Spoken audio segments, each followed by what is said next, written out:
Okay, so let's start. So welcome everyone. I'm very happy to introduce Dr. Sthitadhi Roy, our colloquium speaker today.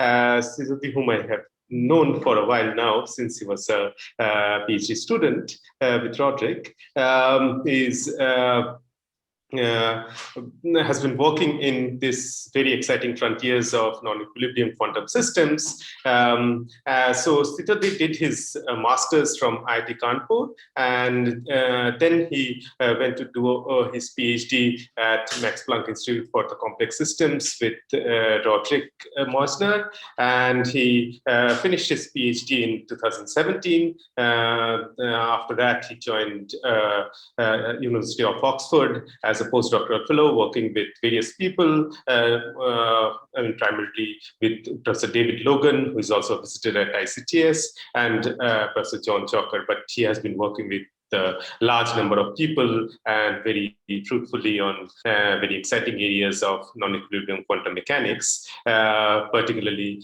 many body localizations and aspects of ergodicity breaking, something that you would be talking about today. So, Sthitadhi, over to you. Thank you, Shubhra, for the very kind introduction. Thank you to ICTS for organizing this, and thank you for coming to the talk. It's a pleasure to give this. The pleasure would have been much more if I could have actually visited the beautiful campus of ICTS, but as it stands now, we can't really do that, and I hope that you're staying safe through this pandemic. Okay, so in this talk, I'm going to tell you a few things about ergodicity breaking in quantum many-body systems. And it's really a very exciting time right now to work in this field of quantum dynamics in general, because there are lots of fundamental theoretical questions ranging from the foundations of quantum statistical mechanics to their applications in quantum information. And a large part of these questions are also fueled by a lot of very interesting experimental developments that are happening in this field.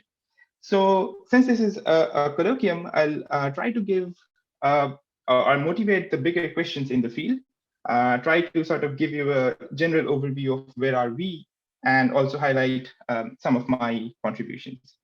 So let me start with a broad brush view of what this talk is going to be about.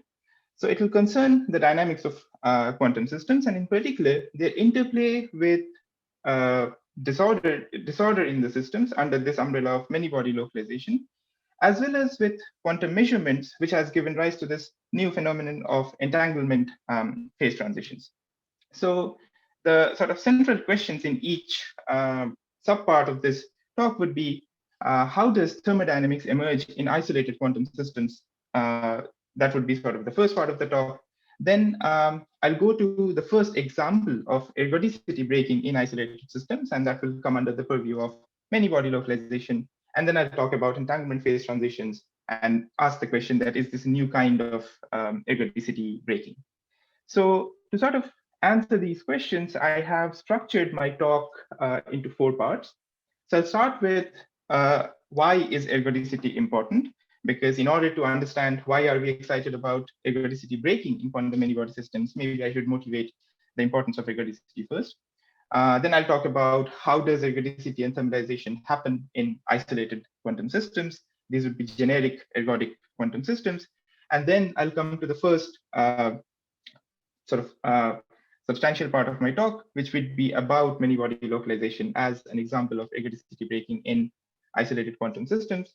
And finally, if I I'll try to give a flavor of this new phenomenon that has arisen of entanglement transitions, which happens due to the interplay of quantum measurements and thermalization.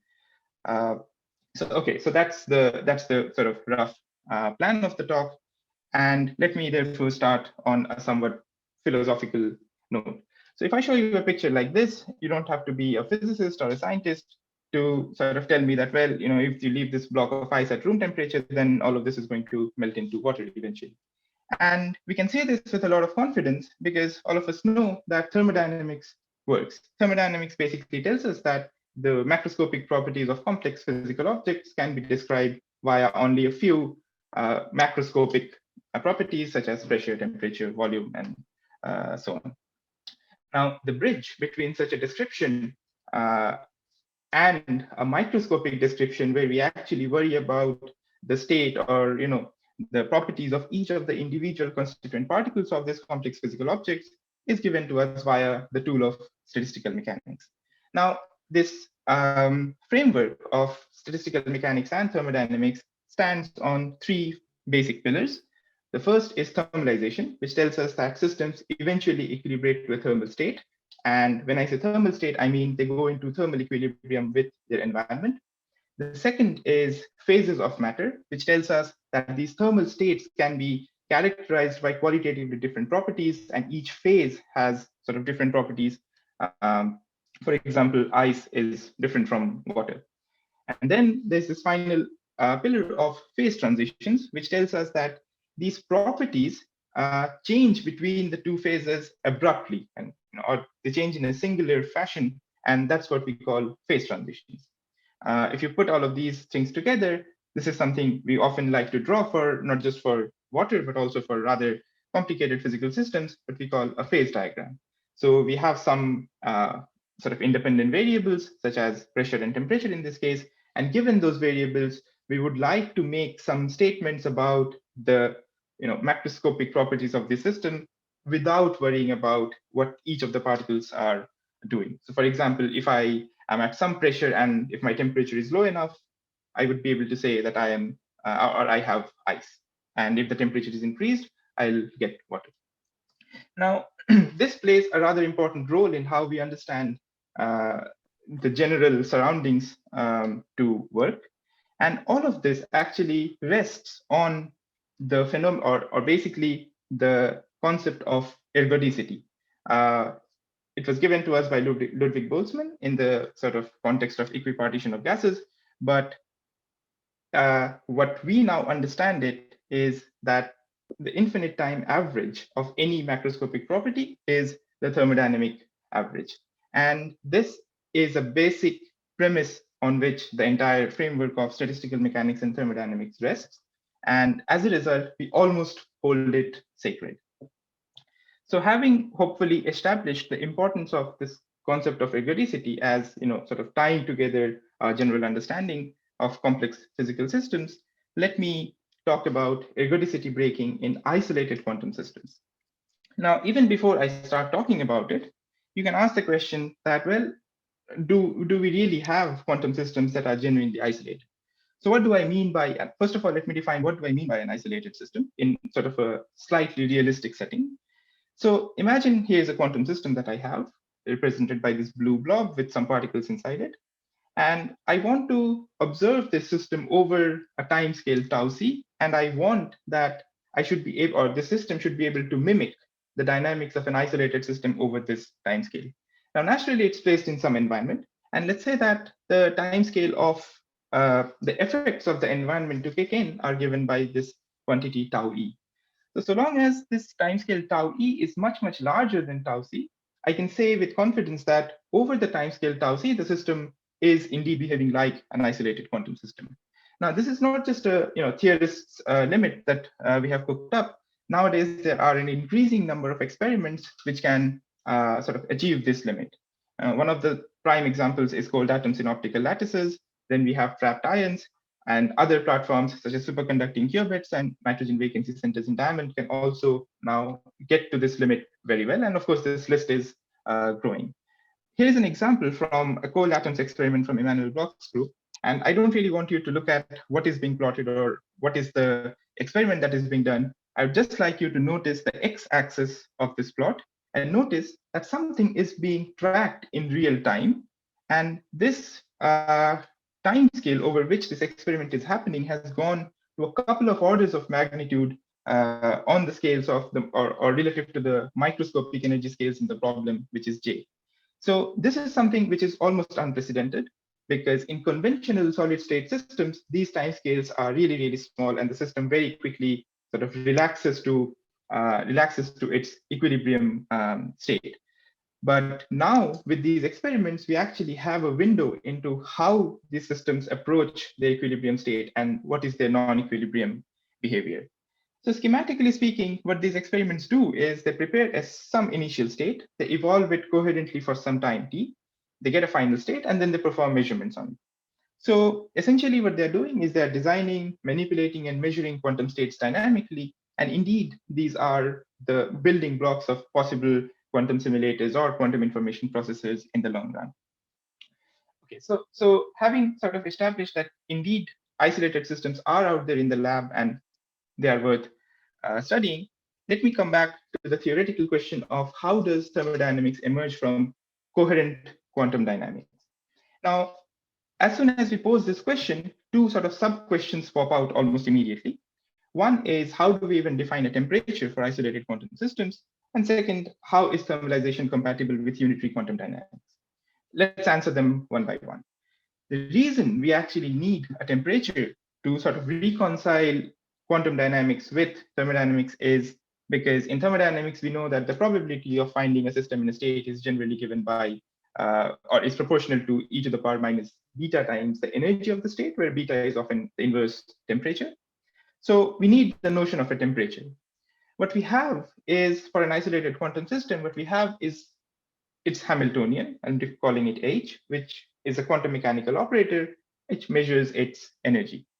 So the way we go about defining a temperature for this is to say that, well, we have a Hamiltonian. So let's look at its spectrum. The spectrum is nothing but the set of eigenvalues of the Hamiltonian operator. And imagine that I prepare a quantum state, which is a superposition of the eigenstates that I have colored by red here. Now, naturally, that has some average energy. The average energy is basically the quantum mechanical expectation value of the Hamiltonian operator.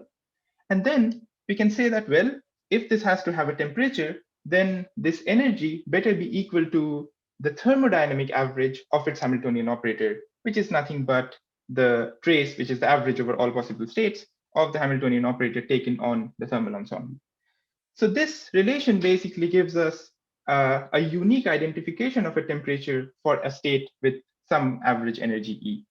And now you can ask that, well, how narrow can I make this state in energy? And of course, the natural limit is to say that, well, I can just choose one eigenstate because that's the narrowest I can get. And that becomes the natural analog of a microcanonical state. Okay, so let's then come to the second question, which is, how is thermalization compatible with unitary quantum dynamics? But before we answer that question, let's first say, why is this even a question? Because it almost seems sort of paradoxical. So in order to understand this, let's take a simple example. So suppose I have some initial state, let's call it psi naught, which is some pure quantum state. Then it undergoes quantum evolution for a long time. Let's say that it undergoes quantum evolution for an infinite amount of time. And then it's actually very tempting to say that, well, since if the system has to thermalize to some thermal ensemble set by the energy of the state, then the final state or the density matrix of the final state should basically look like the quantum mechanical, the thermodynamic density matrix of the state. But this statement is objectively incorrect. And that's because unitary dynamics cannot make the state mixed. So if I start from a pure state and it undergoes quantum mechanical evolution unitarily, then the state cannot go to a mixed state at any point in time. So you immediately conclude that the entire system actually does not thermalize. What really happens in these isolated quantum systems is that thermalization happens locally. So imagine I have this subsystem that I have colored with orange and called it S. Imagine I have this subsystem. For this little subsystem, the rest of the system actually acts like a bath.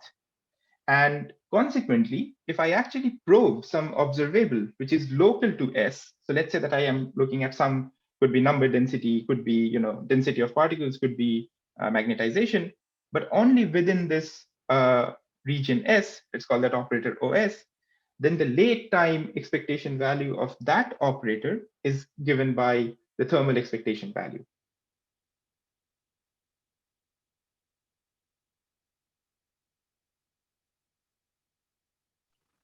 Hello.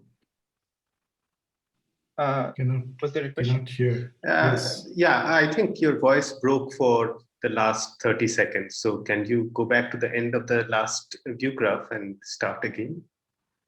Sure. Okay. So So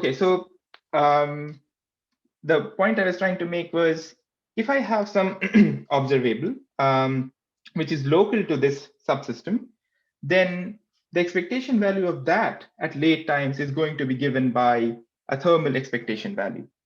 And hence, the sort of key point here is that thermalization does happen in isolated quantum systems, but it happens only locally.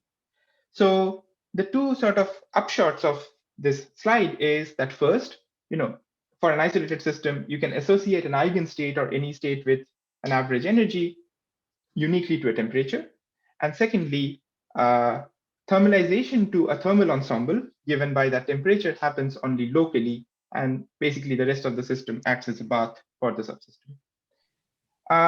All of this can actually be put or packaged into a more or less concrete mathematical setting. I have a question regarding this. So when you say that you can sort of associate a thermal equilibrium locally with the subsystem, and at the same time, this idea of temperature for a single eigenstate when you sort of trace out some part of the system. So does one need further assumption to make sure that this temperature is also not a local quantity? In the sense that it is... Right. Yes, okay, because what I should have mentioned is that that I'm thinking of systems which are locally interacting. So the temperature comes from the expectation value of this operator here, H, which itself should also be a local quantity. So I think it's generically true for local systems. I see. And you don't need things like translation invariance or something. No, you don't need things like translation invariance. Okay, so yeah, so I was talking about eigenstate thermalization hypothesis, and whatever I said in the previous slides can be packaged into two very sharp statements. The first is that if I take a local observable, in the same sense that I defined earlier, that it's supported on some small region of my system, its eigenstate expectation values follow a smooth function in the eigenenergy of the state. And since each sort of eigenstate is the natural analog of a microcanonical state, the expectation value of this local observable basically is given by the thermal expectation value or with a temperature which corresponds to the energy of that eigenstate. Or the corollary of this is that each single eigenstate is a thermal state. So now, I have a question, if you don't mind. Can I ask a question? Sure, go ahead. Yeah. Yes. I mean, so previously you said that S and S bar actually in this picture would have different time scales in the sense that the S bar sort of acts as a bath for S, right? But if you have the same Hamiltonian actually for S and S bar, then I'm a little confused actually. How would you say that they have different time scales? No, I'm not going to say that they have different time scales. I mean, the point is that if I can take any subsystem here and the statement would be true. It's true by experiment, hypothesis, or proof? What is, I'm not following. Right, so you are asking the question that how do I actually prove that this is indeed the case? Yes.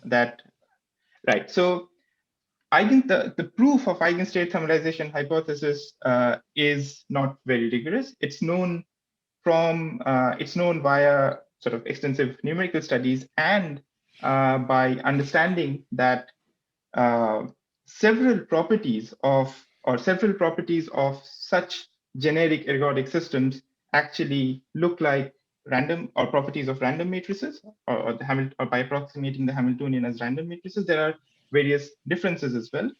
So under those premise, you can actually make this statement. That's sort of the short answer. You're saying that there's a lot of evidence for it, basically.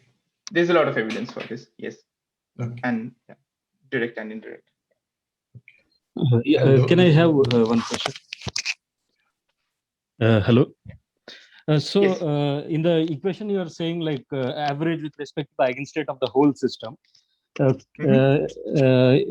it equivalent to the average computed in the thermal ensemble for the subsystem, or is it like thermal ensemble of the full system?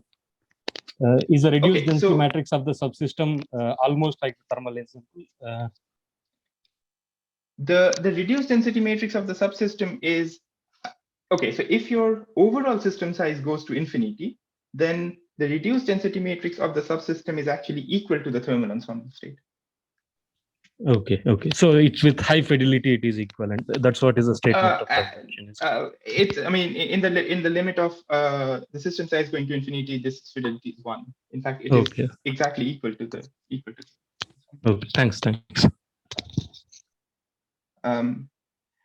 Okay, so the physical picture that that I just presented is that for thermalization to happen locally, the rest of the system actually acts as a bath, and that sort of brings into the game another sort of crucial ingredient into all of this, and that is the notion of quantum entanglement.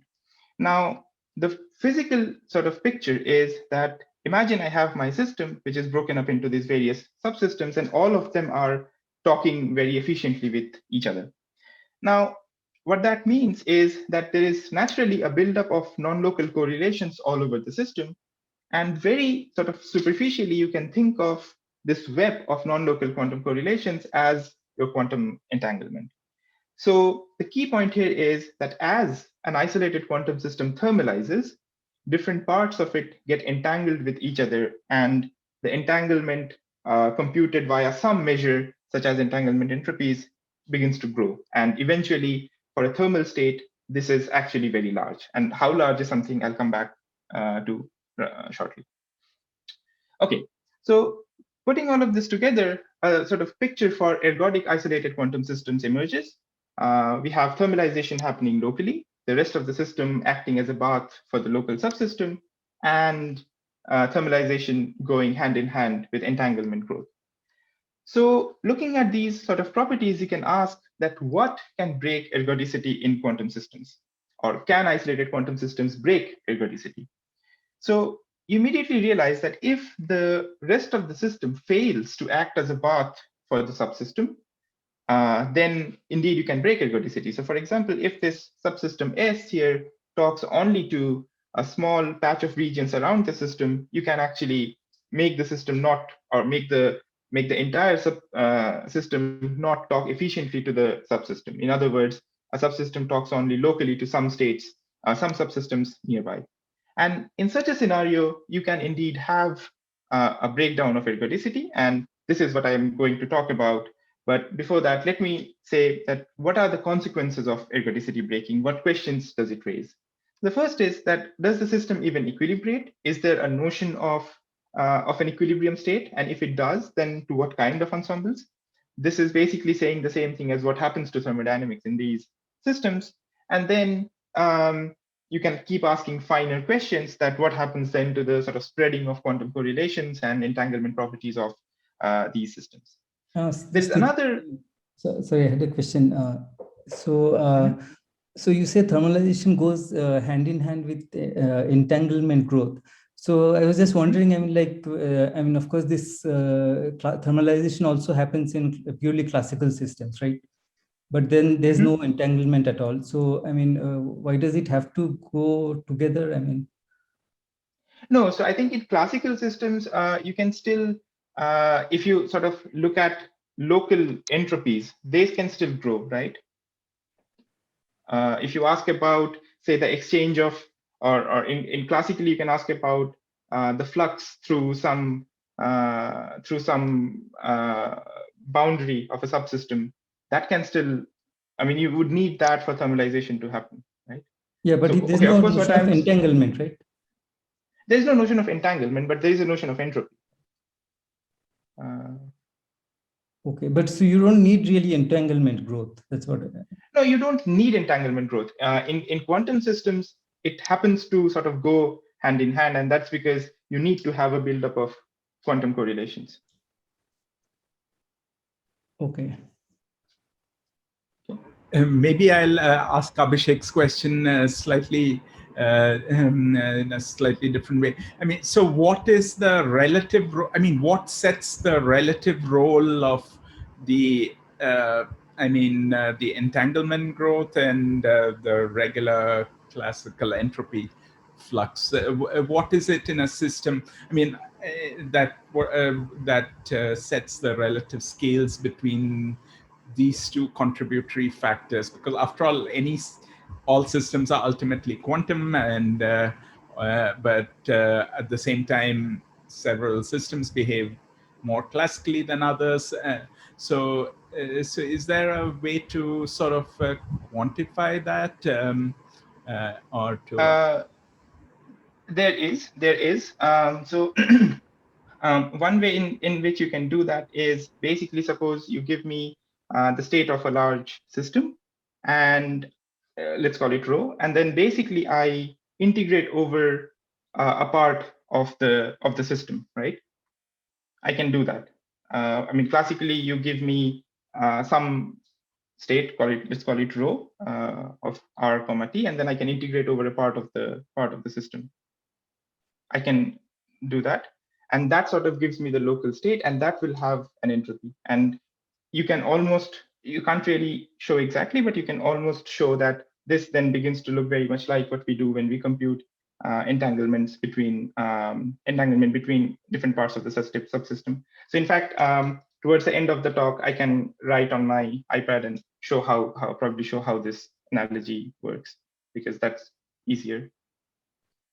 Yeah, I think what maybe is confusing Abhishek and me also is, I mean, there's a part of the density matrix which is coming from the entanglement, and there's a part which is just coming from classical thermalization. Is that no?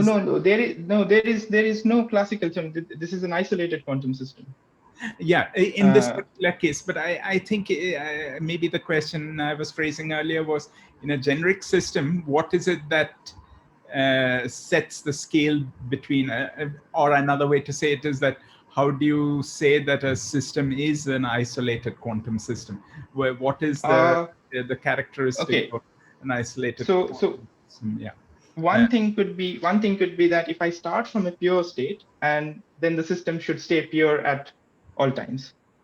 That's sort of one diagnostic. I mean, of course, you can also design, say, couplings to environments which keep it so.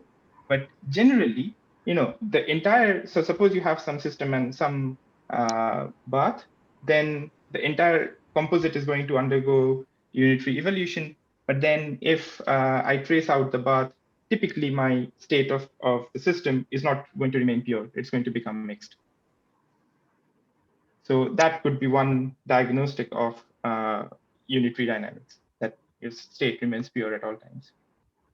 But even in a regular classical system, in some sense, if I focus on a small part of the system, the rest of the system is acting as effectively a kind of a bath for that system, isn't it? I mean, of course, at the boundary of the system, it's interacting with other these things, but effectively for any part of the system, even a classical block of ice, like you mentioned, the small region is seeing the rest of the ice as its bath, so I think what's maybe not completely clear to me, at least, is I can kind of see. I mean, I know the kind of systems you're considering of cold atoms and so on, which are sort of what you would call isolated quantum systems, but I'm still not seeing a sharp criterion for what characterizes them, and so that you can say with confidence that thermalization here is coming entirely from entanglement growth and not from classical aspects that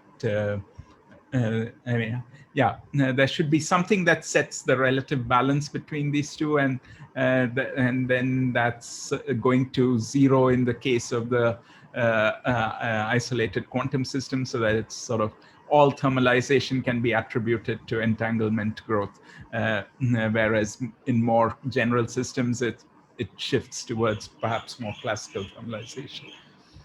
So would you not say that the purity of the state of the entire system is a diagnostic for that? So if the purity of the entire state begins to go down from 1, then naturally you have some classical entropy in your density matrix. But if the state remains pure at all times, then naturally the entire system, and therefore you can be sure that system is unitarily evolving as a whole. Yes. And in normal systems you don't do that. Okay. Yes. Yeah. But, can I ask a question, continuing to Rajesh is asking?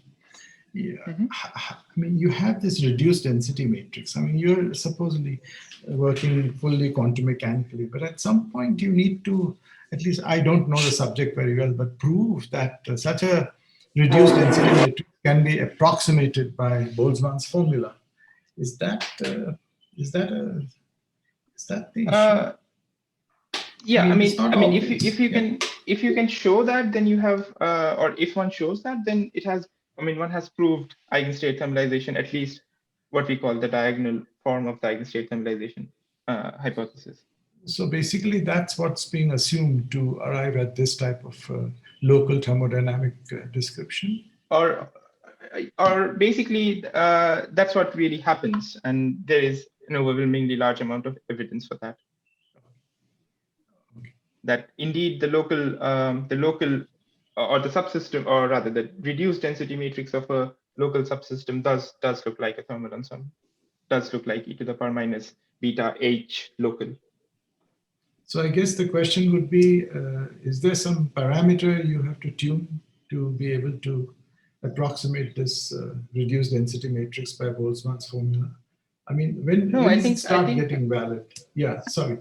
Go ahead. As long as you're a big, or your entire system is large enough, and your subsystem is, say, not extensive, it actually holds. So this, I mean, if you take an order 1 sized subsystem and you send your system size to infinity, this actually holds. Okay, it holds by numerical experiments and other evidence, basically. And it's not obvious at all that this should happen. No, yeah, which is why this was a question. Yes, which was not solved until recently. Thank you. Sthitadhi, yeah, Sumilan here. So, but when you take this, so limit, but also somehow the subsystem also has to be sufficiently large so that your boundary terms doesn't matter, right? I mean, because ultimately in the reduced density matrix, you only include this Hamiltonian of the subsystem, right, without the coupling terms. Yes, sure. I mean, it could still have a zero fraction of the total. Yes. But it has to be large. Of course, there are corrections of these. I mean, we know. I mean, right? And you can, in principle, correct it with diagonal ensembles and all, which probably finite system or finite subsystem have some difference from the actual canonical distributions, right? So typically, yes. So, but I think as long as, I mean, okay, it doesn't have to be extensive for the subsystem doesn't have, or actually if it's extensive, then it doesn't hold. I mean, I think as long as it's order 1 and, you know, sort of large enough in the sense of not being just one site, I think it holds. I think even for a single site reduced density matrix, it actually holds quite well. Yeah. Right. I mean, entropy wise, yeah, I agree. I mean, if you just calculate entanglement, entropy, and all, but I mean, whether the ensemble you can describe with e to the power minus beta h s, right? That's yeah, probably would say that you can, yeah, right.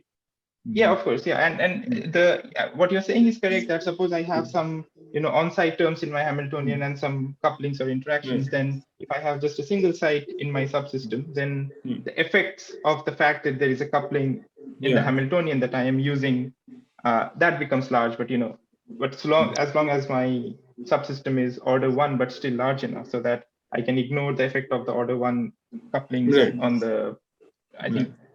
Right. Okay, so and then I was sort of listing out the questions that arise out of ergodicity breaking, and then there is another sort of very important and subtle question, which is that suppose a system goes from being ergodic and satisfying thermodynamics to showing some non-ergodic behavior as you tune some parameter in the system, and I'll explain what that parameter could be. Then does it do so smoothly, or there is a new kind of quantum phase transition in the game? So these are the sort of questions that that we are asking in the context of ergodicity breaking in general. And let me start with one of the simplest examples of a system that does indeed break ergodicity, and that is an Anderson localized system. We actually knew about this since 1958, and sort of the simplest picture of an Anderson localized system is we have a single quantum particle, say hopping around on a lattice, which is disordered in some sense, and the disorder can come from some random potential sitting on the sides of the lattice. So what Anderson showed was that if the disorder strength is large enough, then the eigenstate wave functions are exponentially localized, and they look something like this. Hi, just a moment. HRK, you have your hand raised. So do you have a question? Yeah, it's okay. No, but maybe I'll come back to that. Otherwise, I think it was connected with this classical quantum issue, but I can come back to it later. Maybe towards the end of the talk. Otherwise, let him proceed because, yeah. Yeah, sorry, I missed your hand. Yeah, no problem. Okay, right. So now, if you look at a Anderson localized system, what you immediately realize is that the eigenstate is localized quite sharply or exponentially localized. So what that naturally means is that since the wave function cannot see the entire system, a given part of the system is actually not talking to the other parts of the system that are far away from it. And this already tells you that why such a system should be non-ergodic. And then the question is that, well, this is quite a fine-tuned system. You normally have lots of quantum particles in a system, and they normally talk to each other. So let's sort of build up to that.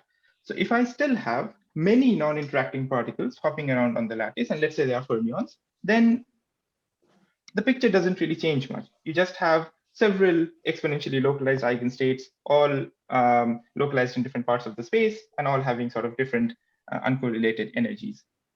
The tricky question is, once you start adding interactions, what happens to the fate of this localization physics? And that itself is that itself gave rise to this huge field of many-body localization. And it's almost impossible to list the several papers that have been written in this field, but let me point out to these two very nice review articles on this field. So what is the many-body localization question? The question is the following, that we know that if the particles are not interacting with each other, then there is a disorder strength above which the system is localized and below which the system is delocalized.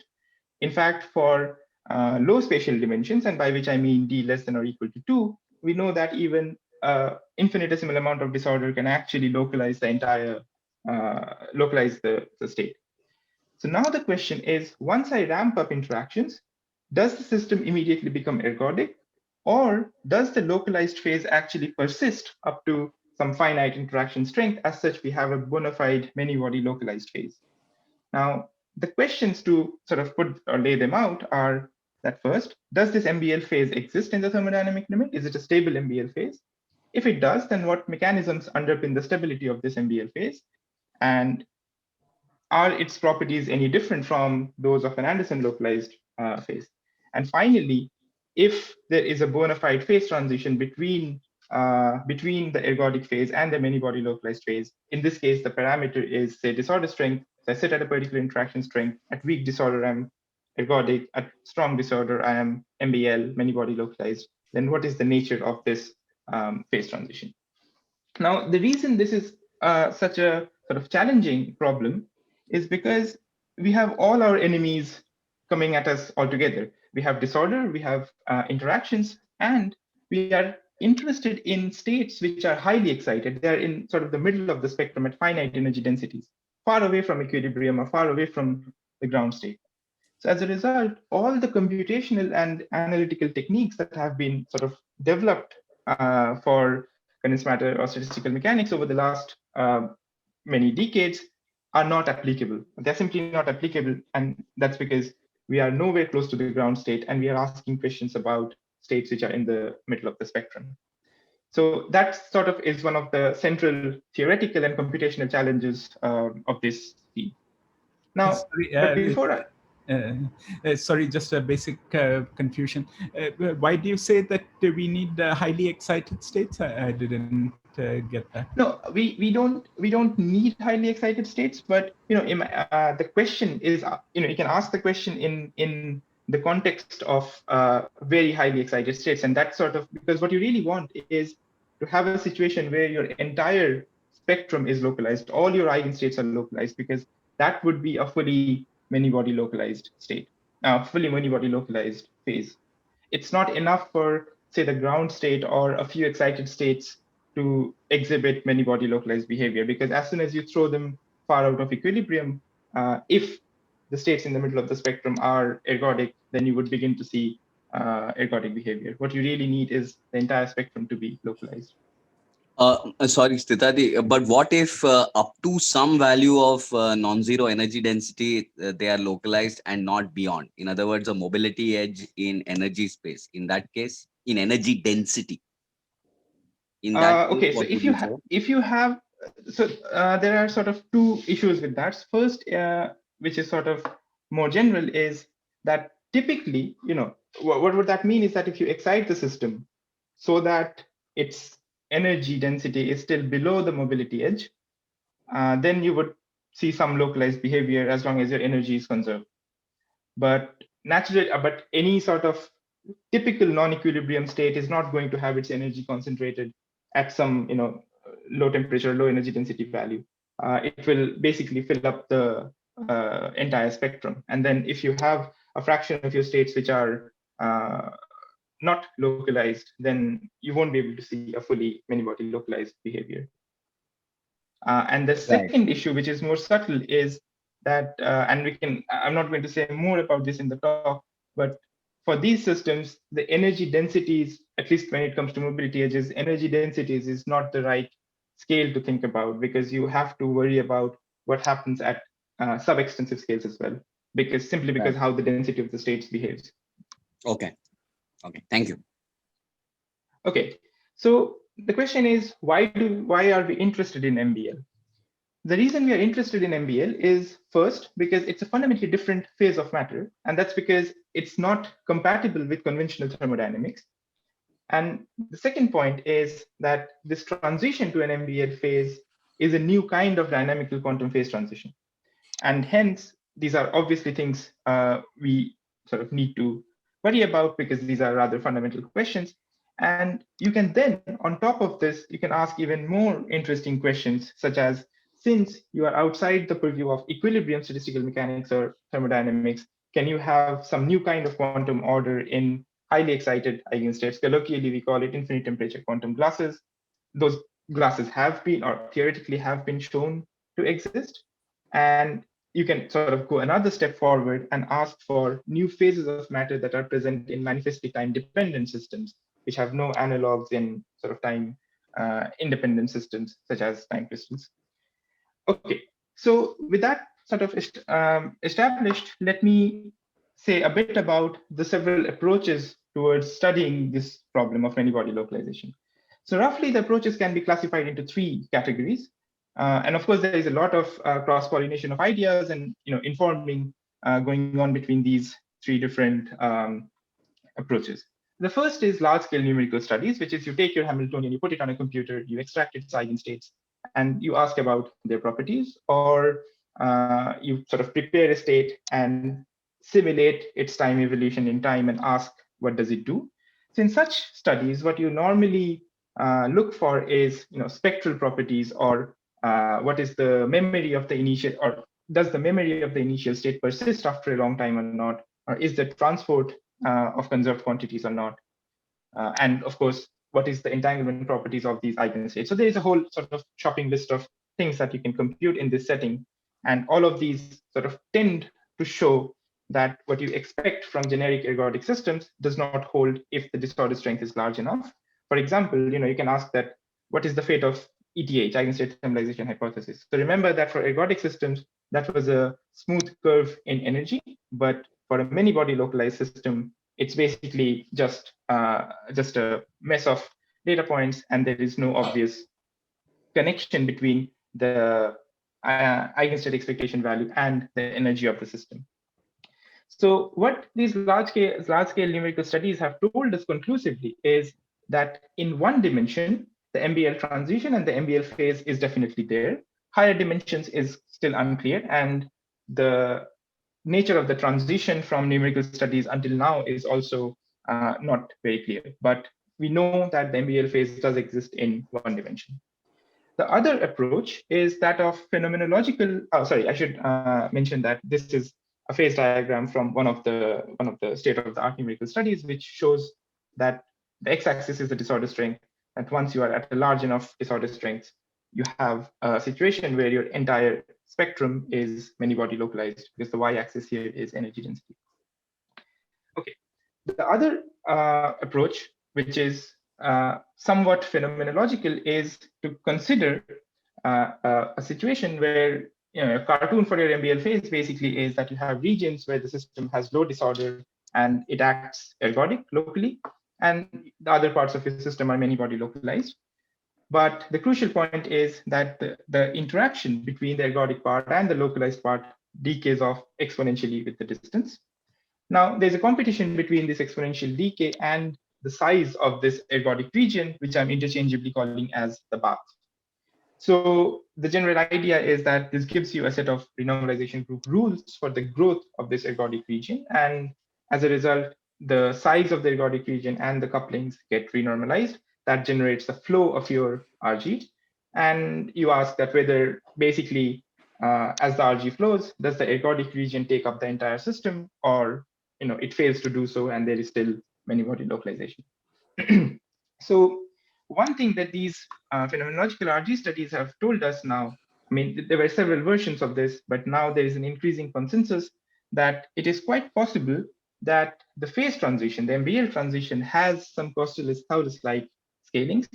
And I should sort of put a disclaimer out here that it's a bit of an abuse of the name, because we still don't know the dictionary to an actual Kosterlitz-Thouless transition in terms of, say, vortices or anti-vortices.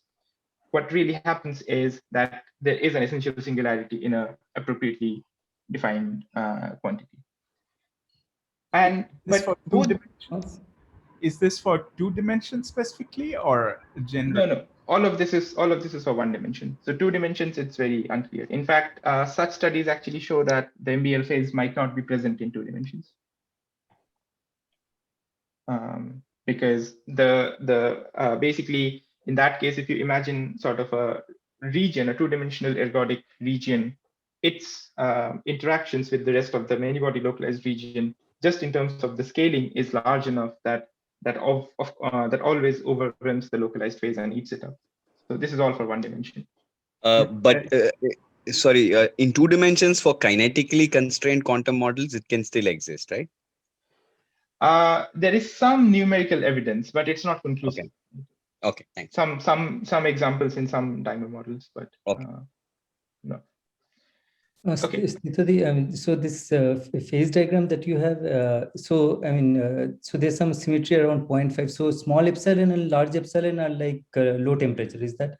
And mid is like. So small epsilon is very low temperature. Large epsilon basically means that you are focusing on the states near the top of your spectrum. So that's not really low temperature. That's almost negative temperature. It's a lattice model, right? So if you look at like density of states, isn't that translate to low temperature? Not really, because the energy is near the top of the spectrum, right? But this phase diagram should be taken with a pinch of salt because, in connection to what Kedar was saying, that the density of states actually has a width which scales as the square root of system size, typically for these short-range Hamiltonians. So it's not completely clear whether this is the right scaling to do, or scaling the energies in terms of the densities is the right thing to do in this context. I mean, it might seem like a natural thing to do from sort of usual equilibrium statmic perspectives where energy is an extensive quantity, but the short answer is that the mobility edges can be present on sub-extensive scales as well. So yes. Okay. Okay.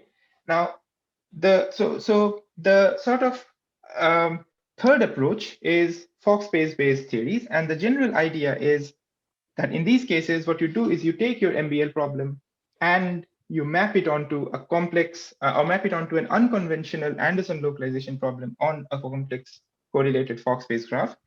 And the advantage of this is that it allows for quite a bit of analytical advance, but which is rooted in a microscopic theory. So of course, the numerical calculations are done on microscopic theories, but it's very hard to do sorts of exact calculations in these kinds of models. The phenomenological treatments do allow for analytical progress, but then the models are phenomenological and empirical, and the connection to precise microscopic models is not completely clear. And our take is that the Fock space-based theories actually give you some sort of handle on both the aspects, that you can make some analytical progress while being rooted into a microscopic theory. And I'm going to talk a bit about the kind of things that we did in this direction. So to understand why do we go to the Fock space, it's best to sort of start off with an example.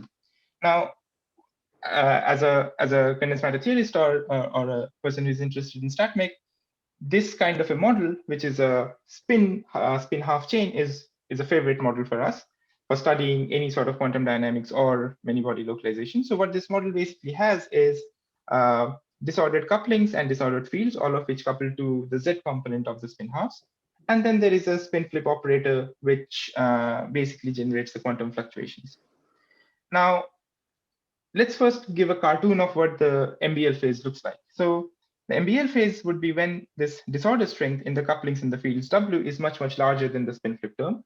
In that case, eigenstates basically look very close to classical pinned spin configurations. There could be a little bit of jiggling going around because there's a finite spin flip term in here.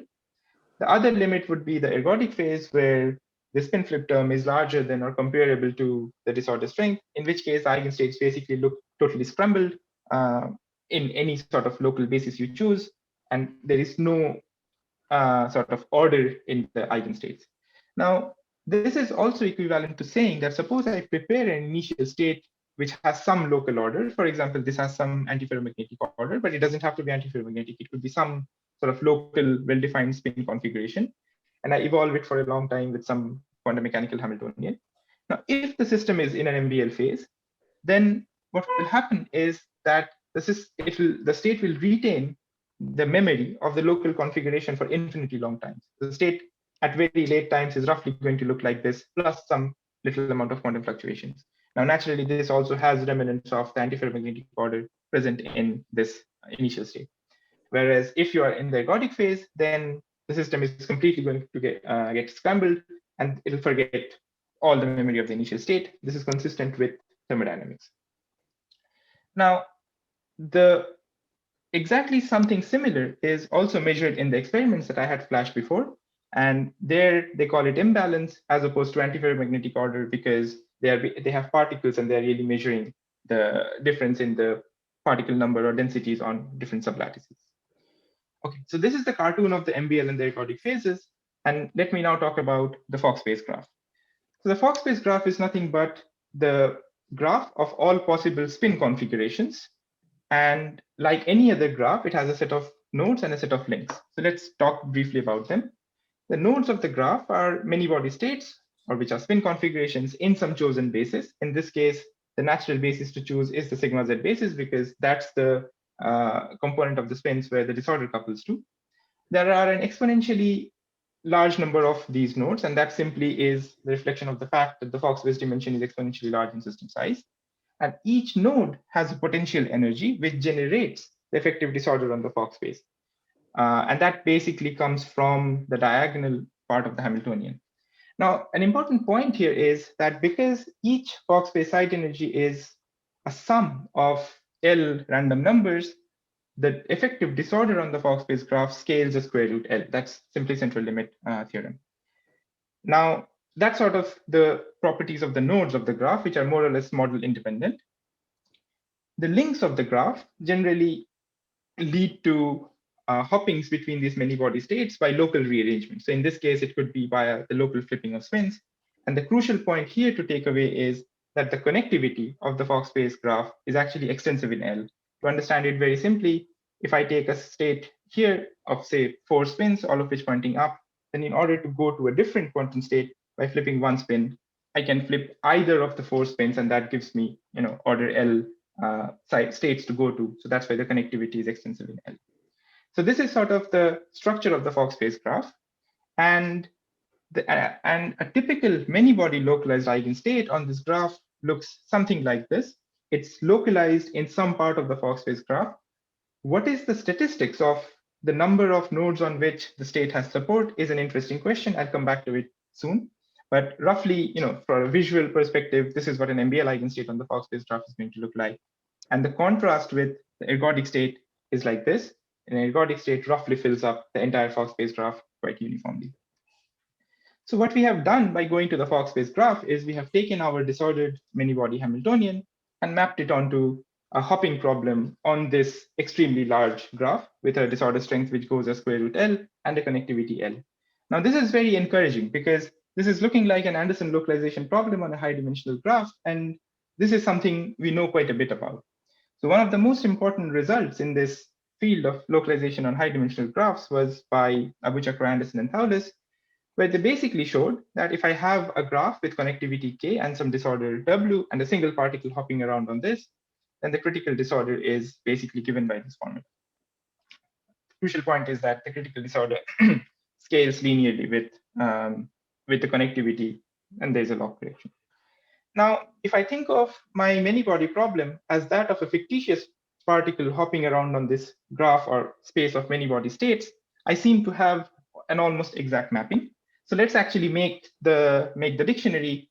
And if we do that, I have WC times square root L. The square root L comes from the scaling of the disorder.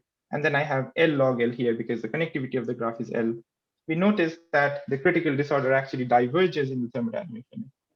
So this suggests that either MBL is not present at all, or the MBL problem on the Fock space graph is not an Anderson localization problem on the high-dimensional graph.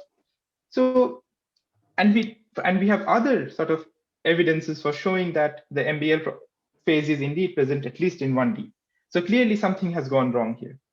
What has actually gone wrong here is that in this mapping to an Anderson localization problem on a high-dimensional graph, we have not accounted for the fact that the effective disorder on the Fock space is very, very strongly correlated. And this is what we realized in this paper, and sort of it distinguishes the MBL phase or MBL system on a Fock space graph from an Anderson localization problem on a high-dimensional graph. So you can ask, how do these correlations emerge? The way they emerge is basically from the locality of the underlying Hamiltonian. So for example, if I want to flip a particular spin, then the energy cost associated with that depends only on its neighboring spins. As a result, the same energy scale actually controls an order e to the power L processes on the Fock space graph. So that automatically tells you that there are strong correlations in the Fock space graph. Another way of seeing this is that the effective disorder actually scales as square root of L. This is, say, the distribution of my Fock space site energies. But if I take a particular site I and look at the distribution of the site energies that are at a distance r from it, I call it IR. The distance is simply the number of spins for this particular model. That actually has a distribution whose width scales only as square root r, which actually can be very, very small compared to the overall effective disorder strength. And the sort of conclusion from this is that order L in number energy scales actually control the order e to the power L processes or links on the Fock space graph. And secondly, the energies of nearby Fock space sites are completely slaved to each other. And this is what we call maximal correlations in Fock space disorder. So we sort of took this idea, we sort of made it more concrete because we can actually get the precise form of correlations for a class of local Hamiltonians, and we can feed it into a self-consistent theory of many-body localization. And what we actually found is once we put these correlations into the game, we actually do recover a many-body localized phase. In fact, what we found out was that these maximal correlations become a necessary condition for MBL to be present.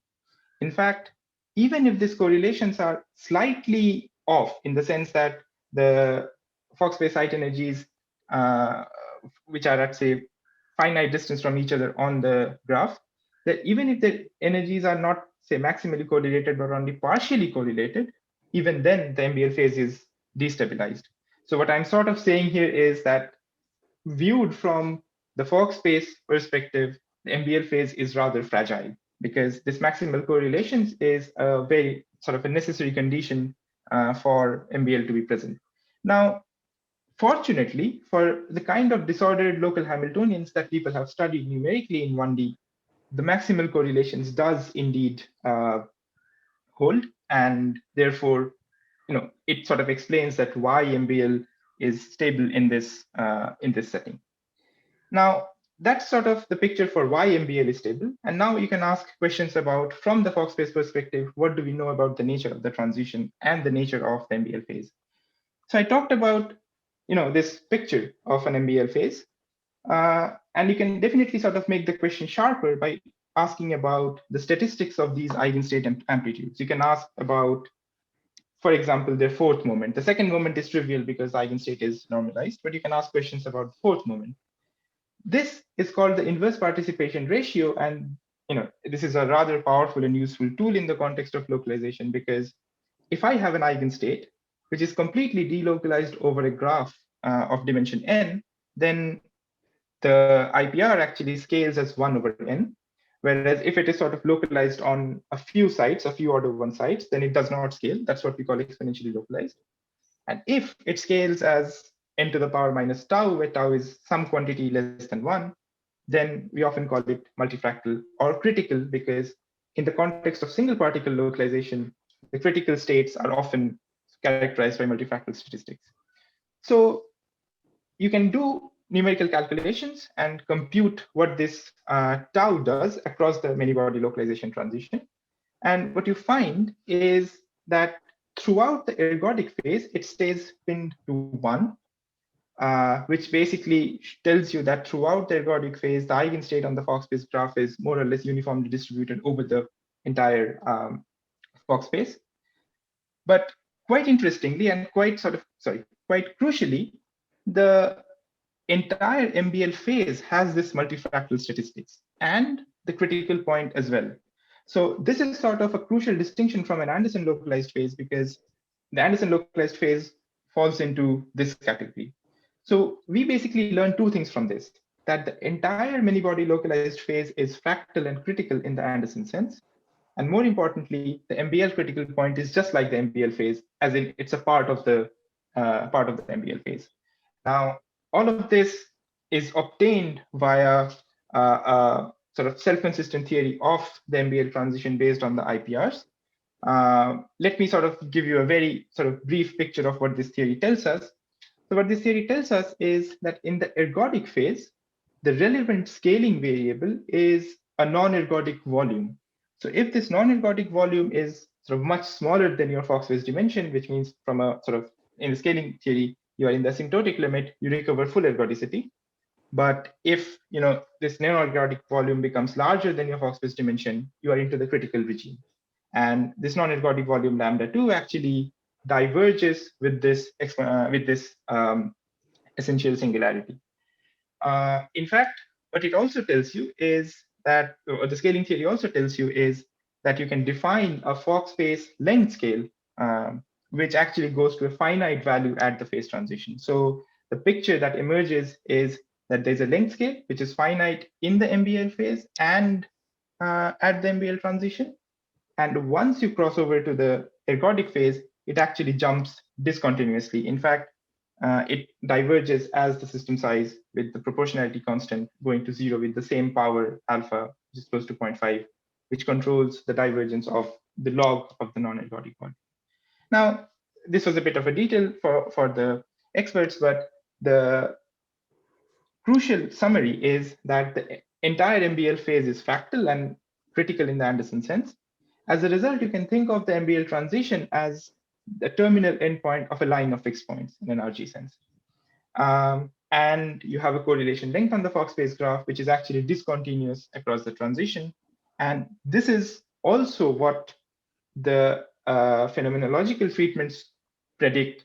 And as a result, we just choose to call it a Kostelis-Thouless-like scaling because of the, just to continue with the terminology. So this result that we have from the scaling theory of the MBL transition, which we should be able to put out rather soon, basically sort of brings together all of these approaches and tells us two things. That one, that maximal correlations are sort of a necessary condition to stabilize MBL from a Fock space perspective. And second, the Fock space IPRs actually give you a handle onto the possibility of a Kostelis-Thouless-like scaling at the transition, which is consistent with what the phenomenological treatments also predict. And to us, that sort of bridges together various things that we know from the two approaches, and it shows it on a microscopic footing. So that's all that I had to say about ergodicity breaking in isolated quantum systems under the umbrella of many-body localization.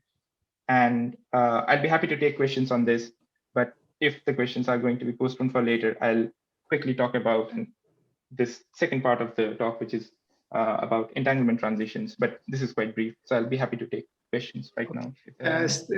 Just to understand, this is an hour and 10 minutes, and it's fine if we had questions, but how long do you think that you would take for the second part? Just to make sure that 5 to 7 minutes, or okay, good. That sounds fine. Okay, maybe we can then have questions after this part. Okay, sure. Okay. Okay, so towards the first part of my talk, I had sort of given this brief schematic of the experiments that happened, and you could have protested there that, well, once you actually measure a quantum system, you are not really keeping it isolated, and you are not even keeping it coherent.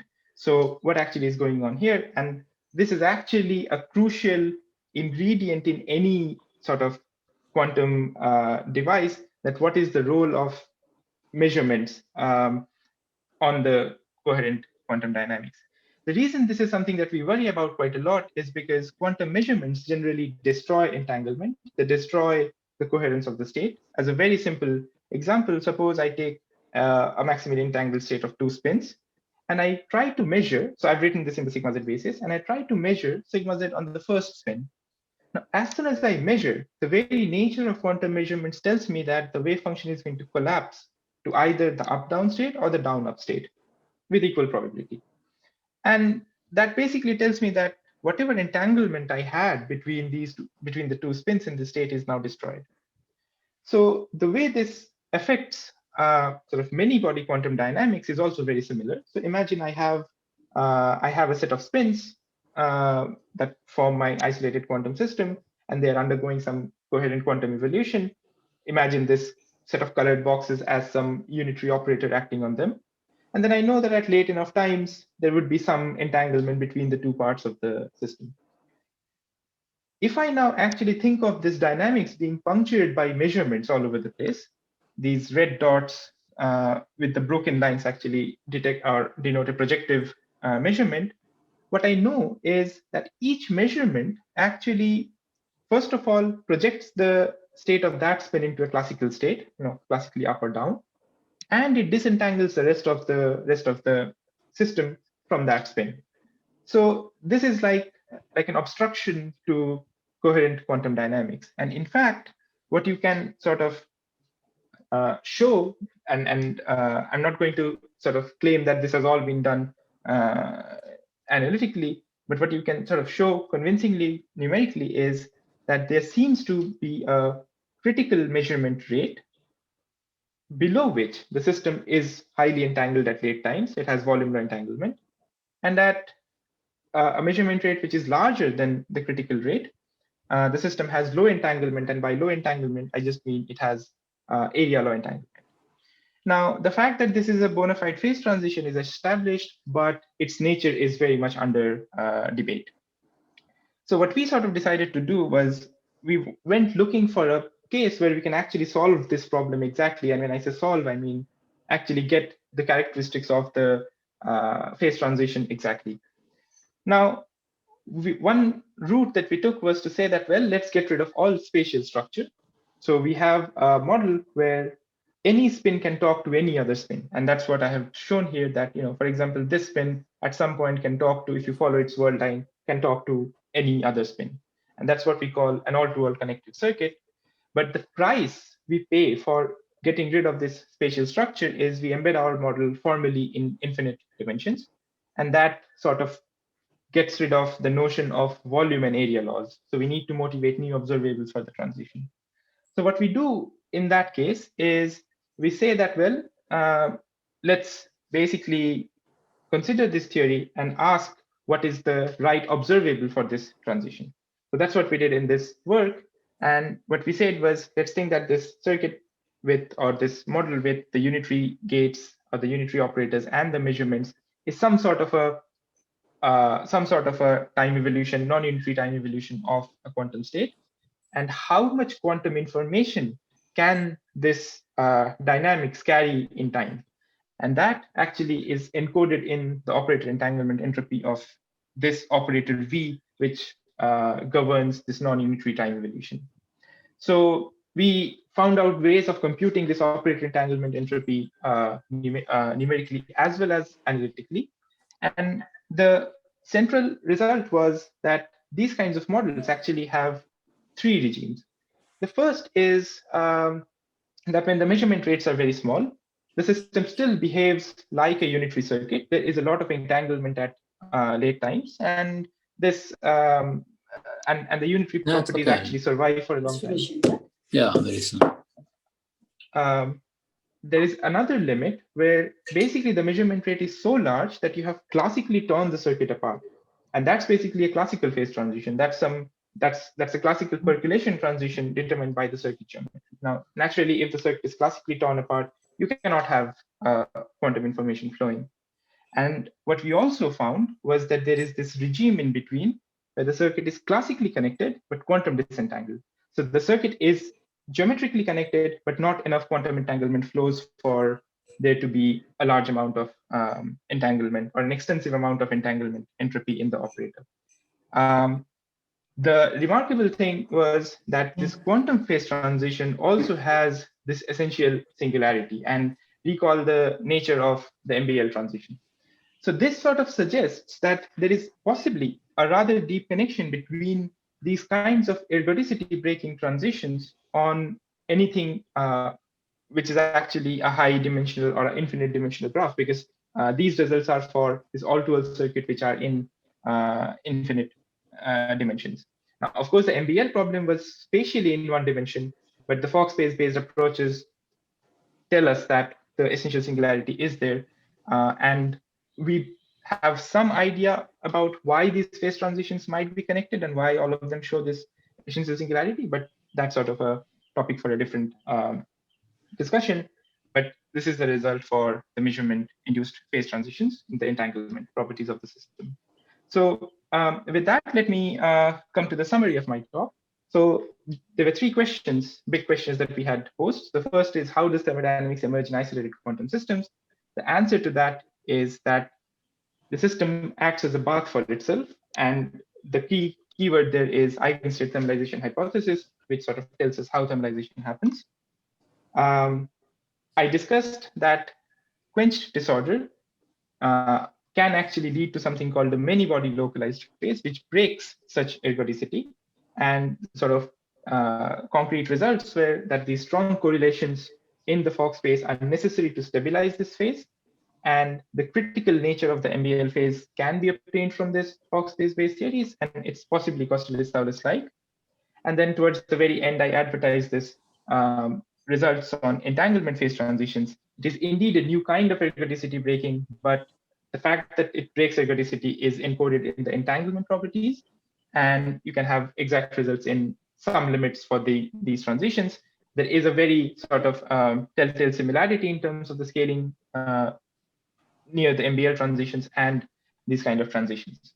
There are lots of open questions. So for example, some of the sort of specific theoretical questions are that what is the implication of this Kostelis-Thouless-like scaling on spatially local observables and entanglement properties, and say connections between MBL transitions and measurement-induced entanglement transitions. This list can go on and on. Let me not state all the questions here, but some of the sort of bigger questions are, what about other forms of ergodicity breaking? For example, Kedar talked about kinetically constrained models, or there could be weak ergodicity breaking, such as quantum scars, and so on. So there is a whole sort of taxonomy of ergodicity breaking phases out there. There are questions about other perspectives on entanglement transitions, such as random tensor networks, connection to quantum electrocution. I'll be happy to talk about them later on, but there is an understanding of these phase transitions from these perspectives as well. And finally, I talked about measurements as sort of something negative. We don't want it because it destroys our coherent quantum dynamics, but it doesn't have to be that way. You can actually use measurements to stabilize new phases of matter or non-trivial correlated quantum states.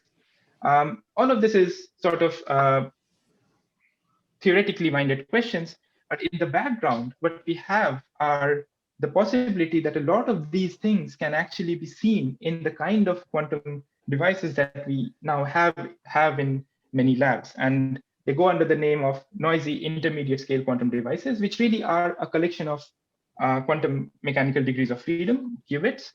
They talk to each other, and you can sort of do things to them. You can entangle them, you can measure them. They are still not sort of at the level of what we want, but it's undeniable that they are tiny quantum computers which are noisy, they're not fault tolerant, they're not reliable, but it's definitely worth asking what new physics can be obtained from them.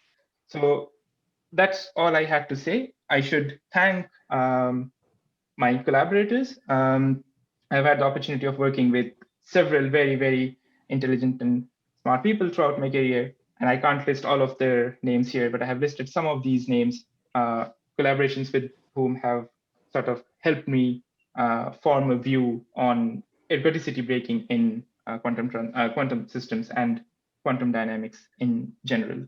So with that, I leave you with the conclusion slide, and I thank you for your attention. Thank you, Sthitadhi. So we are now open for questions, and maybe one way to go through is you can raise your hand and I can then go through the. Okay. So I see one immediately, Shumidam.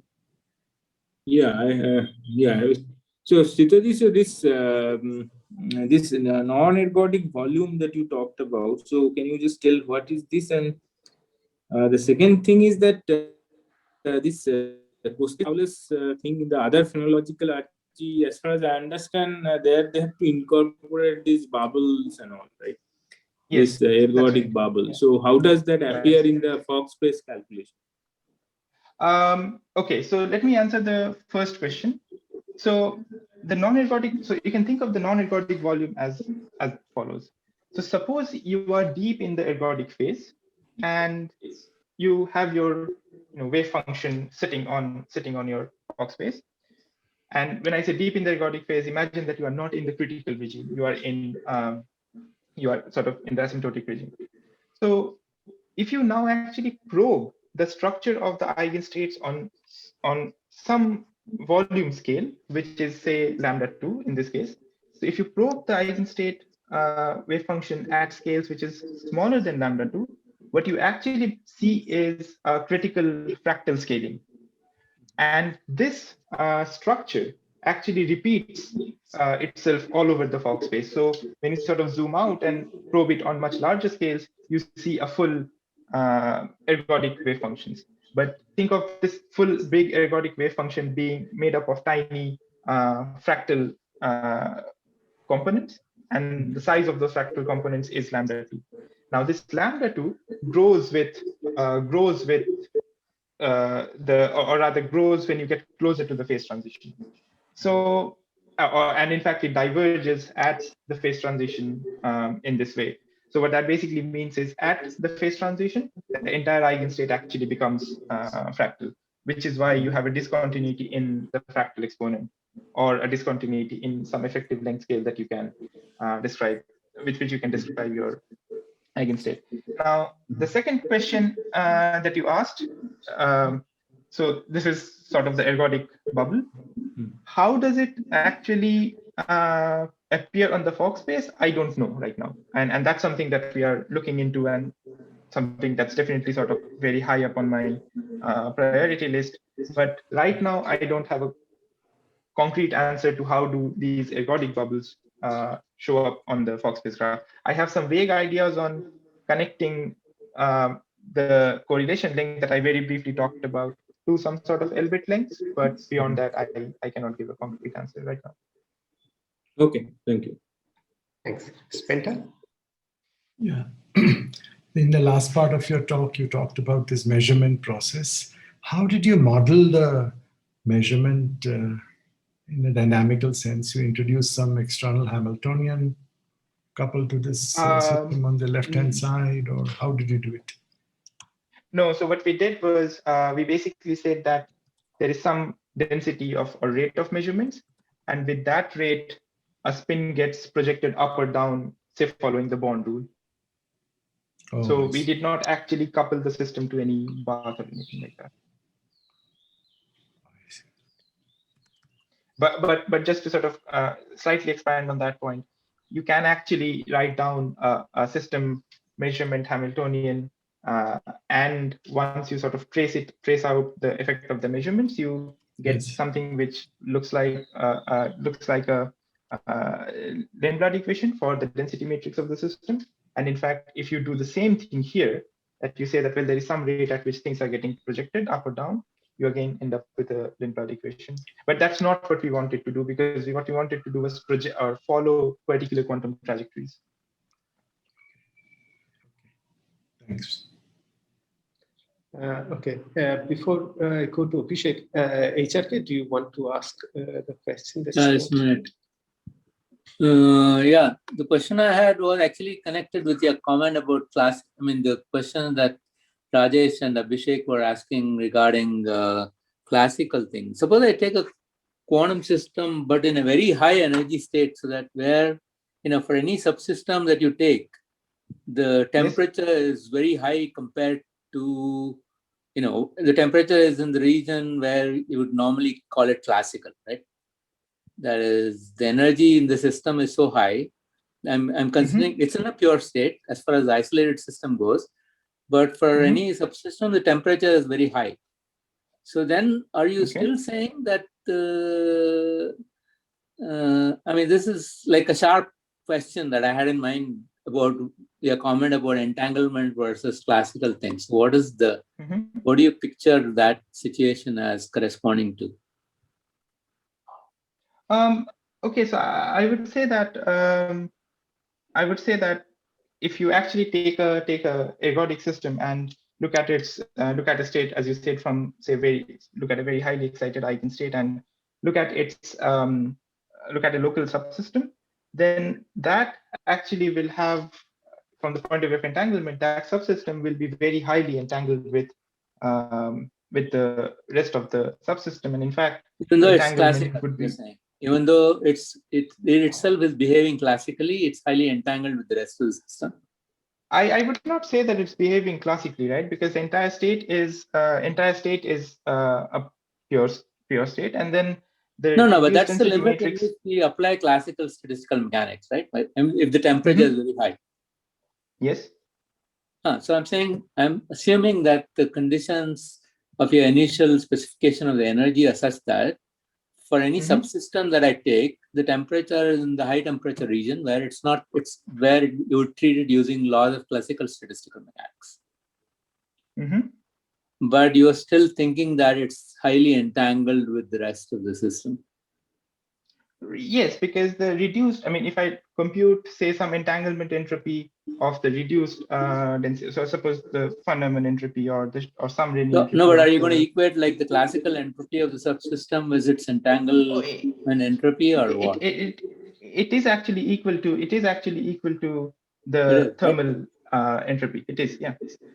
The entanglement entropy. This is something that I don't know if can be shown sort of precisely, but so suppose you have some density of states, then as a function of energy, then you can basically write down the entropy of the system as a function of the energy or temperature you have. Now that actually is very similar to the entanglement entropy between the subsystem and the system, again as a function of the energy, eigenstate energy, or equivalently the temperature.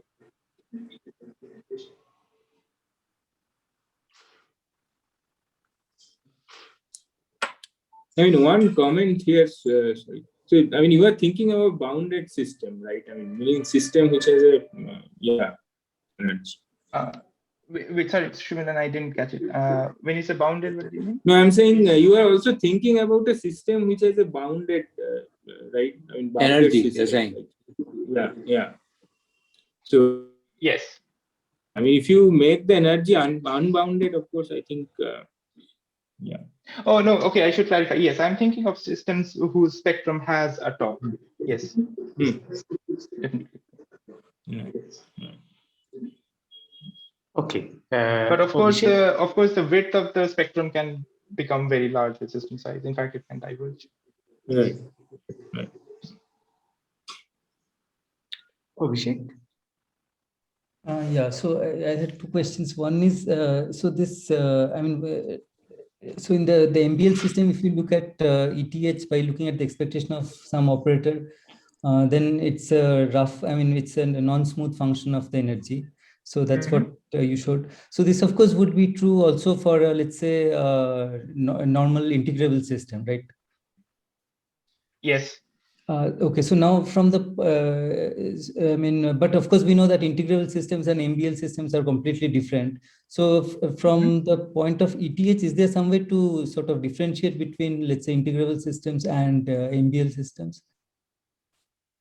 Okay, so integrable systems also violate ETH, right? I mean, that's that is right. Yeah. But I'm saying from the point of view of, let's say, transport and all, they're completely different, right?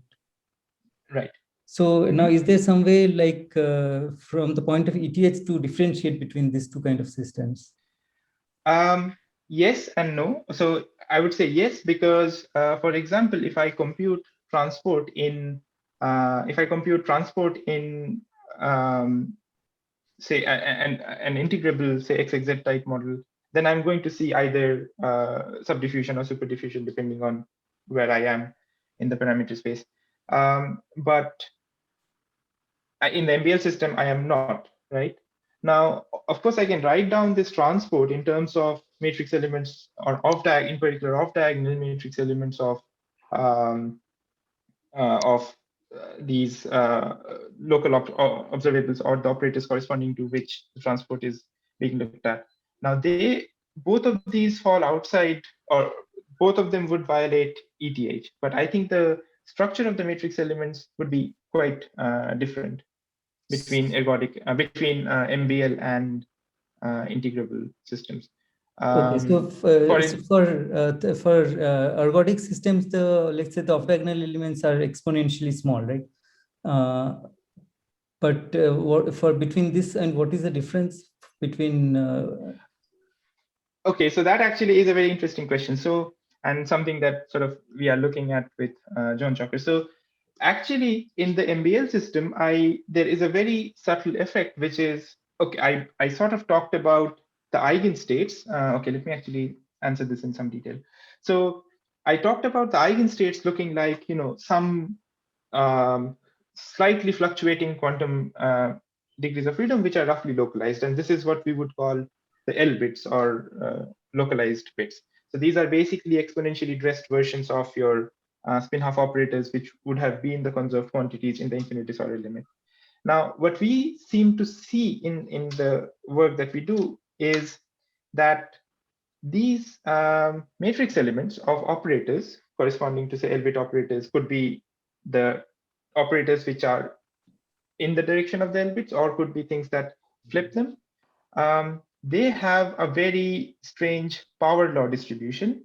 And this long tail in the distribution basically comes from, I mean, of course, one has to be slightly careful because the distribution obviously is bounded from above by 1, but there is a power law distribution, and that comes from what we call rare resonances in the MBL phase. So what the rare resonances do is that, suppose by chance you have two L-bit configurations which differ only in a few L-bits in some nearby space. As such, the matrix element between them is not too small, but the energy denominator is also reasonably small, or small because, or large because they are quite close to each other. So this is what a picture of a rare resonance looks like.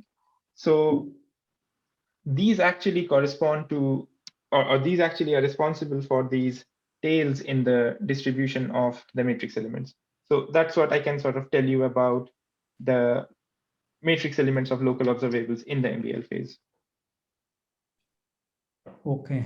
And we sort of understand how that translates to the fact that you have non-zero transport and power law relaxation and all the other properties that we associate with MBL phases. Right. Okay. So the other question I had was, so this for your this unitary and projection followed by projection dynamics. I mean, there. I mean, finally, I guess you get some sort of a steady state, right? For the system. And what do you know about it? No, so we don't, because the model that we actually considered, for example, this. These are all random. Unitaries. So there is no steady state. Only the entanglement actually settles down to either a volume law or an area law, because the unitary part of the dynamics is basically random in time.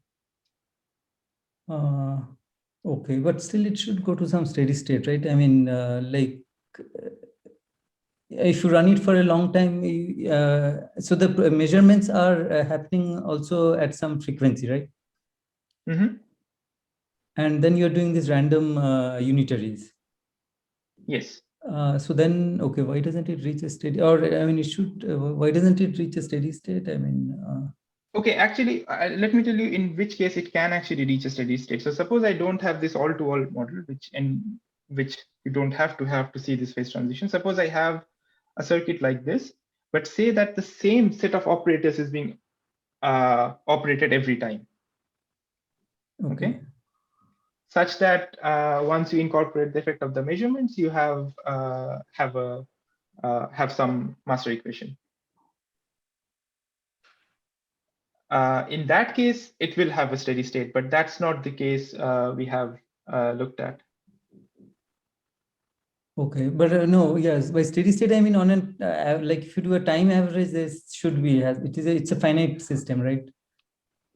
Oh yes, okay. In that sense, there is a steady state. Now, all we know is that the entanglement properties are going to be either volume or area law in those in the steady state you mentioned. Okay, so this area law is computed in this kind of a steady state, right? When you say area law. Yes, I mean what we do basically is we compute the entanglement as a function of time, and then we average over several trajectories. Right, okay. And what we see is that it sort of But it's important to compute the entanglement before averaging over the trajectories, because once you average, I was wondering if it's like in some sort of effectively low temperature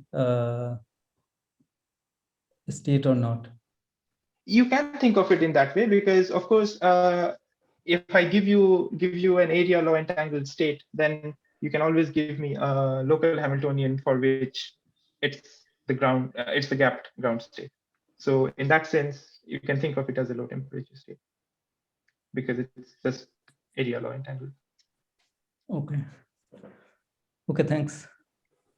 Okay. Manas has a question. He cannot raise his hand. Manas, would you unmute yourself and ask the question?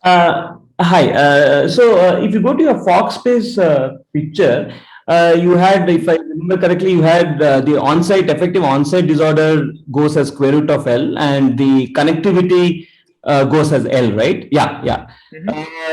So basically, in the large L limit, the on-site strength divided by connectivity still goes to 0, right?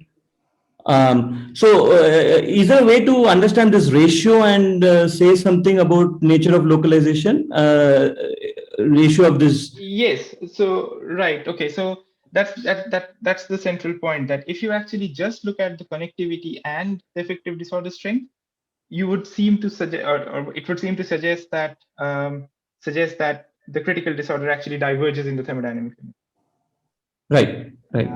But the reason this result from Anderson localization is not applicable is that a crucial assumption, or sort of that was not an assumption in that context, is a crucial ingredient is that the disorder on this graph is uncorrelated, which is not the case on the Fock space graph.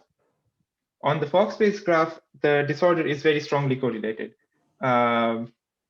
And because basically, and if you actually take that ingredient and feed it into a self-consistent theory of localization on the Fock space graph, you actually see that the critical disorder strength is indeed finite. Because what then enters there is, because of how the correlation affects things, what then really enters is the connectivity over the disorder strength squared, or rather, it's not really, yeah, exactly, the connectivity over the disorder strength squared. Okay. That actually cancels out the factors of L, and you have a finite critical disorder strength. Right. So maybe, okay, this may be a slightly naive, slightly vague question, but if the way you have recasted it, I can think of this as giving rise to a correlated random matrix, right? I could. Absolutely. So and this sort of this correlated random matrix seems to have some connection with MBL, right? Right. Absolutely. So is there anything known in this direction, or is it just in terms of connecting the MBL phase to correlated random matrices? Actually, to be honest, we have not come across random matrices with correlated entries in high dimensional settings. I mean, of course, there has been work on, say, one-dimensional Anderson problems with correlated disorder, but right. There, the structure of the matrix that you get is very different from the structure of the matrix that you get for the many-body Hamiltonian, in this case, on the Fock space graph or on the Hilbert space. In fact, what we sort of tried to do was to sort of just to make sure that all of this is indeed correct. We did not. So okay, here the correlations come from the underlying local microscopic Hamiltonian here. Right. But you can say that what if I actually just take a random graph and put some disorder on it which has the same correlations as this, without really worrying about where it came from. And then, so we did that in the context of a tree, because a tree offers a lot of simplification. So you can basically do a lot more with a tree. And there also, interestingly enough, we basically found the scaling of the connectivity of the tree in that case and the effective disorder once you put in the correlations, which are consistent with what you get on the Fock space graph. So that sort of is the only other work I know on correlated randomness in very high dimensions. I see. Okay. Yeah. Thanks. Yeah. Okay. Anupam Sarkar. Yes, thank you. I'm audible? Yeah. Yes. Yeah.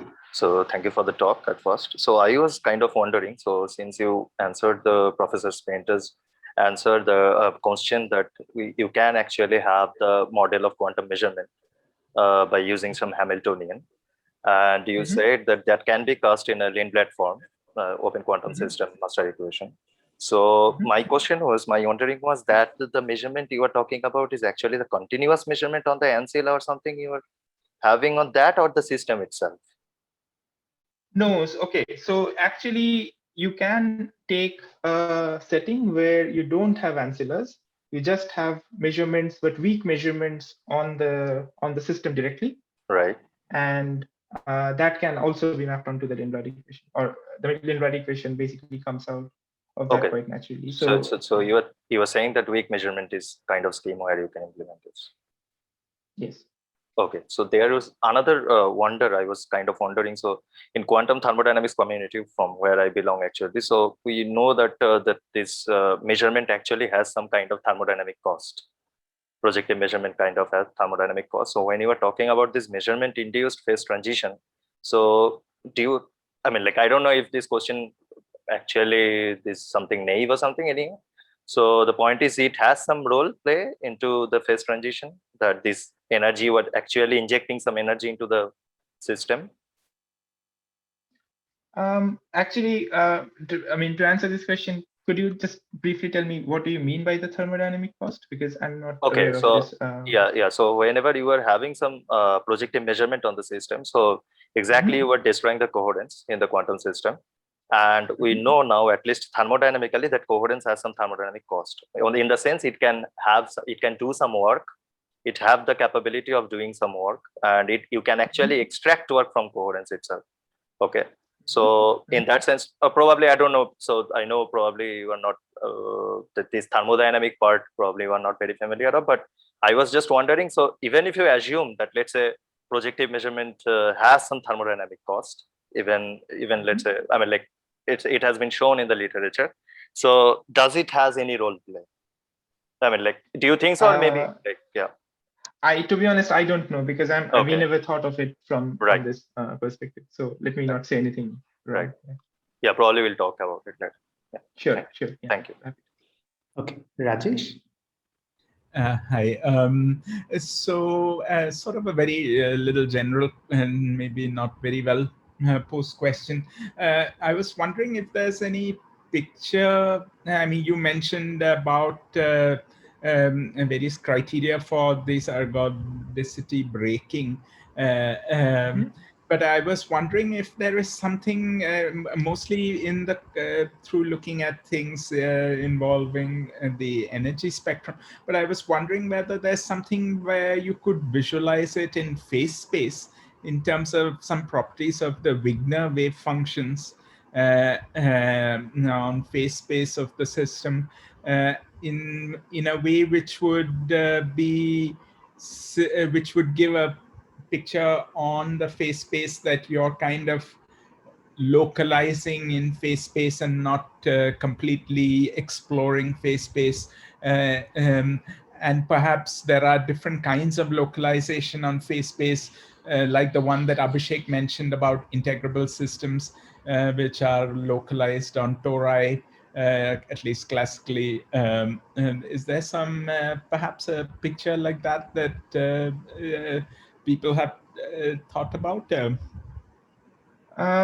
Okay, so when it comes to many body localization, I think most works have been on lattice systems, and I think the closest picture that I have is basically of an eigenstate on your Fock space or Hilbert space graph, and the picture is basically like the one that I have on the slide right now, with these red dots basically showing you the weight of the eigenstates amplitudes on the graphs. And the quantitative answers there are that once you have this kind of a distribution of amplitudes on the Fock space graph, you can ask for their statistics. And from there, we sort of go on to the scaling theories of IPRs and so on. So I'm not completely sure about the phase space, but at least on the Fock space graph, I think we have a reasonably complete understanding of what many body localized states look like. No, because sometimes, I mean, after all, in the end, ergodicity is a failure to explore phase space. Absolutely. And I was wondering whether this multifractal behavior that you have, which is in a sense saying that things are not what, I mean, yeah, that it's not sort of sampling the sites uniformly. Yes. And that would translate sort of more naturally in phase space. I mean, that it's maybe sometimes it's more, less obvious here, but in phase space it might have a more geometric picture, just like in analogy with the picture, the classical picture of the tori on which integrable systems localize. So some quantum analog of that kind of this thing.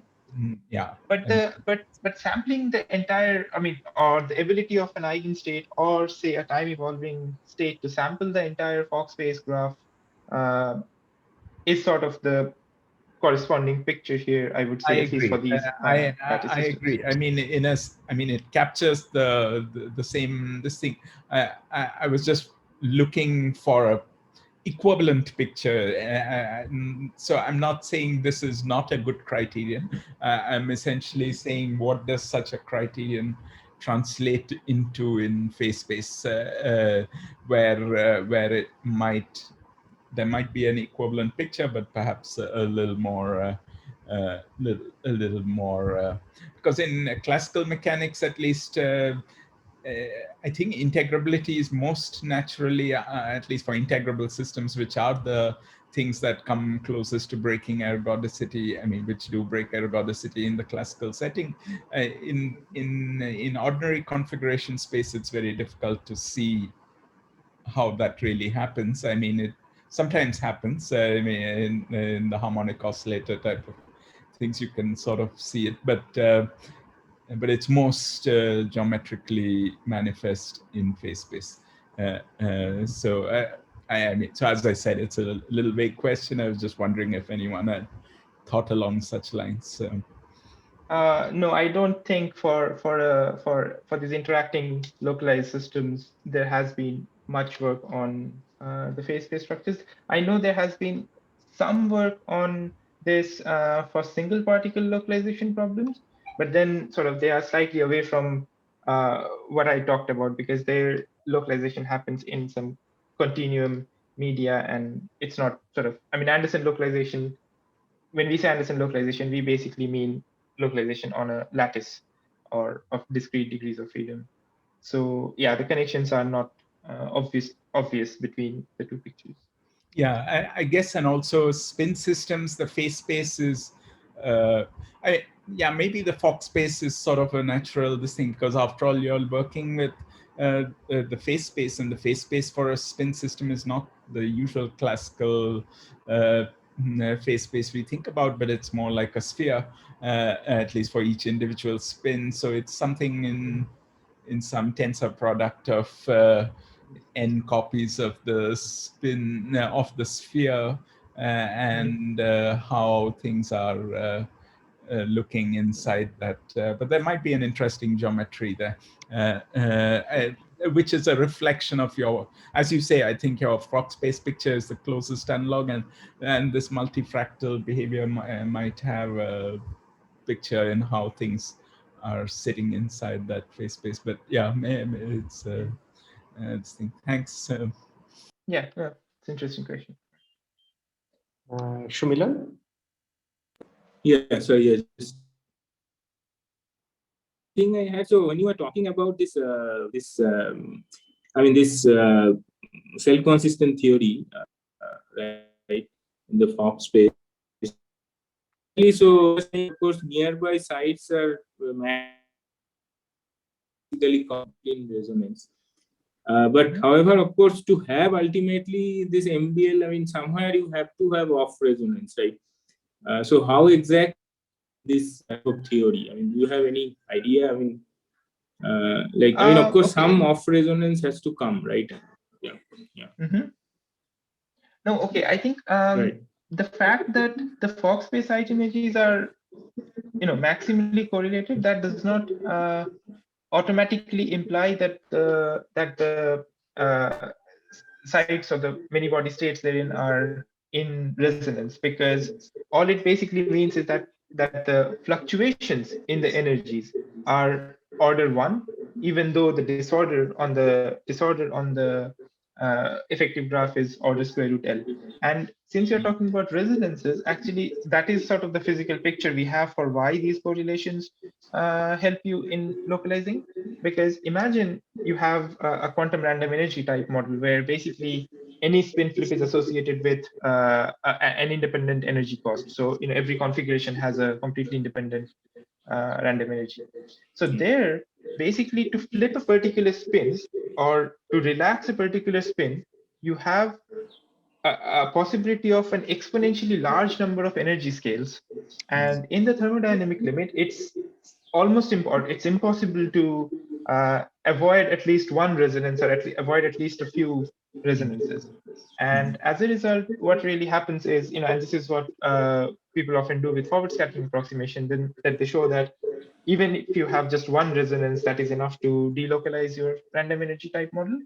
Whereas in these MBL or MBL arising from this disordered local Hamiltonians, what really happens is that to make a particular spin flip, there are only order 1 energy scales because the Hamiltonian is local, in the order 1 because that's the number of configurations its immediate neighbors in real space can take. So as long as you make these order 1 energy scales of resonance, you have a condition by which that particular spin can freeze or not be dynamically or cannot dynamically relax.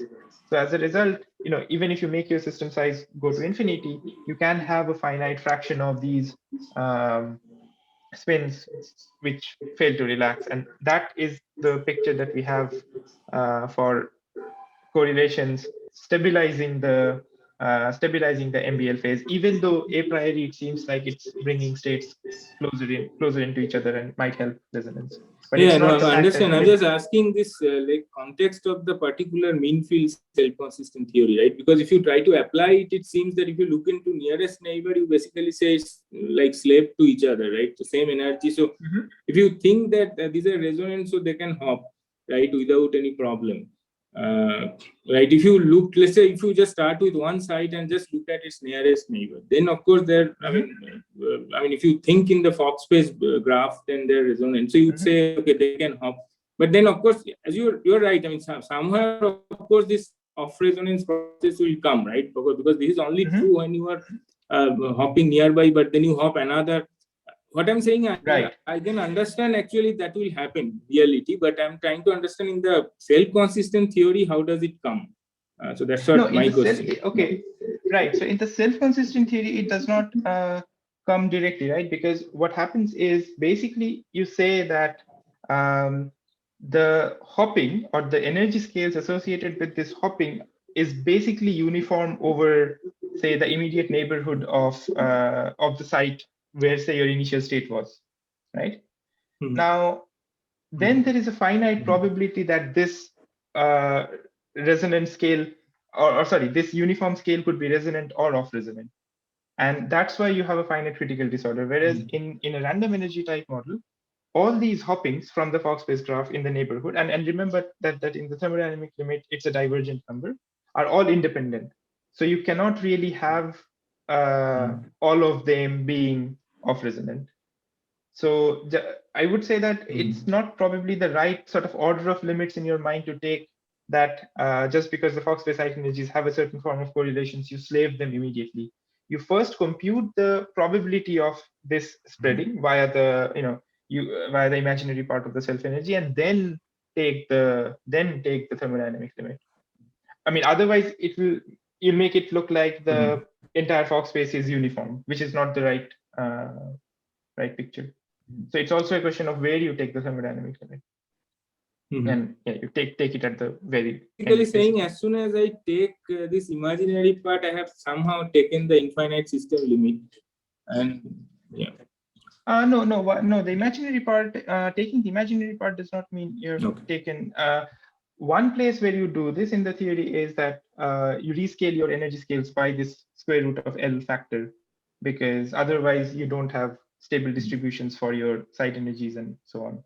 So first you do that, and then of course you have to then also worry about how to take into account the thermodynamic limit where the connectivity diverges and so on. Okay. Okay. Abhishek, do you have a question? Yeah, I just had one last question. So maybe you already mentioned this. So in this Fock space picture, I mean, what do integral systems look like?